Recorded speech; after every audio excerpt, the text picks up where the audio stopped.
Supreme court का यह फैसला कि नाअहली आइन के तहत अब 5 साल के लिए होगी 62(1)(f) की, ना कि ताहयात नाअहली, जो कि पहले ताहयात तस्वुर की जाती थी। तो इस पे आपका या पीपल्स पार्टी का क्या मौक़िफ़? बुनियादी तौर पर मसला ये आ गया था कि पार्लियामेंट सुप्रीम है या सुप्रीम कोर्ट, और सुप्रीम कोर्ट की जब बारी आ जाती तो इंटरप्रिटेशन की उसके पावर्स के आइन को इंटरप्रेट करने की उसकी पावर है। फिर आइन कौन बनाता है, आइन किसने बनाया? आइन अवाम के नुमाइंदों ने, इसी नेशनल असेंबली ने बनाया इस आइन को, जिसको लोगों ने इलेक्ट किया, और इसी के इख्तियार हैं कि वो 2/3 मेजॉरिटी से इसको आगे पीछे भी कर सकते हैं जहाँ कहीं इंटरप्रिटेशन की जरूरत है।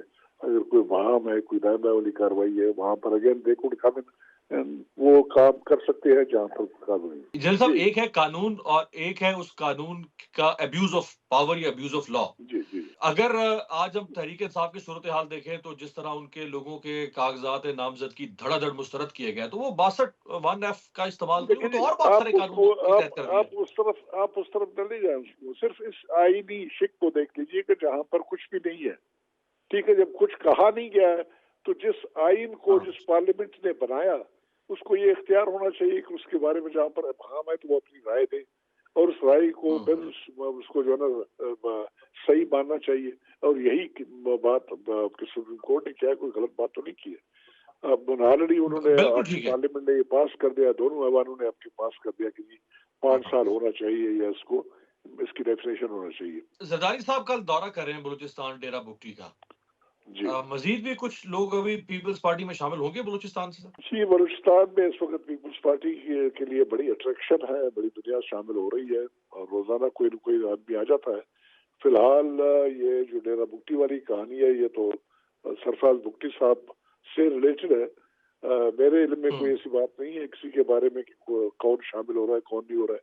मुमकिन है कोई शामिल होने वाले हों, लेकिन मुझे इसके बारे में, मैं अपने इलाके में हूँ और कट ऑफ हूँ टोटली हर किस्म के कम्युनिकेशन से। 16 कौमी असम्बली की नशिस्तें बलूचिस्तान की और 51 सूबाई नशिस्तों पर 42 उम्मीदवार पीपल्स पार्टी खड़े कर चुकी है। यानी स्ट्रेंथ तो आपकी अच्छी है जो जिन पे आप कंटेस्ट करने जा रहे हैं बलूचिस्तान में। जी जी, कामयाबी की उम्मीद कितनी है जनरल साहब?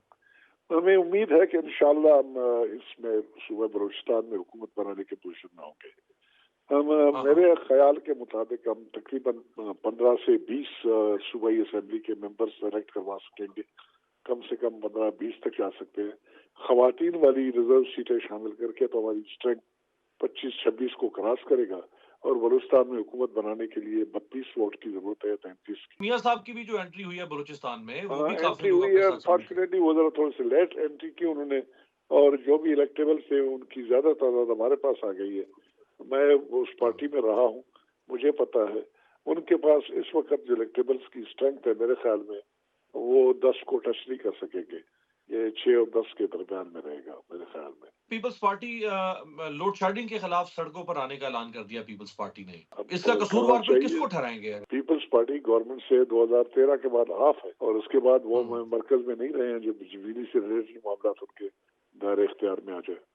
और इलेक्ट्रिसिटी के जिस तरीके से कीमतें बढ़ाई जा रही है, 4-4, 5-5 रुपए पर यूनिट की, हर चीज की हद होती है, कोई लिमिट होता है, और बढ़ाए जा रहे हैं तो ख्याल में